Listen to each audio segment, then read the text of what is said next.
मेरा नाम सना है। मैं पहली बार लाहौर कॉलेज के हॉस्टल में रहने आई थी। हॉस्टल का कमरा खोला तो अंदर एक लड़की पहले ही मौजूद थी। वो आईने के सामने बाल संवार रही थी, लंबे सीधे बाल, खिलता हुआ रंग और बेहद स्मार्ट फिगर। इसने सरसरी नज़र डालकर कहा, हेलो, मैं ज़ोया हूँ, तुम्हारी रूममेट। मैंने सलाम किया तो वो मुस्करा दी। इसकी मुस्कुराहट में एक अजीब सा एतमाद था।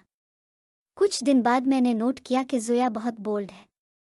अक्सर कपड़े बदलते हुए पर्दे का भी ख्याल नहीं करती। कभी हल्के से तौलिए में कमरे में चलती फिर रही होती, कभी आईने के सामने खड़े होकर लिपस्टिक लगाते हुए मुझसे कहती, कैसी लग रही हो।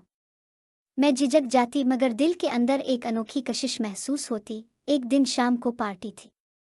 मैं सादा सा सूट निकाल रही थी कि ज़ोया ने हंस कर कहा, ओए नादान, इस तरह की ड्रेसिंग में कोई नहीं देखेगा। आओ, मैं तुम्हें तैयार करती हूँ।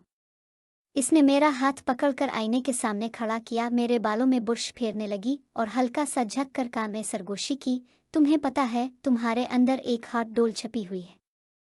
मेरा दिल जोर जोर से धड़कने लगा। कमरे में वो अक्सर शरारतें करती, कभी मेरे कंधे पर हाथ रख कर पीछे से आईने में मेरी आंखों में देखती, कभी अचानक मेरा दोपट्टा खींच लेती और कहा लगाती, शर्माओ मत सना, हम लड़कियां ही तो हैं ना। उसके अंदाज में ऐसी गर्मी थी कि मेरा दिल बार बार बेकाबू हो रहा था। एक रात पढ़ते पढ़ते मैं ऊँघ गई।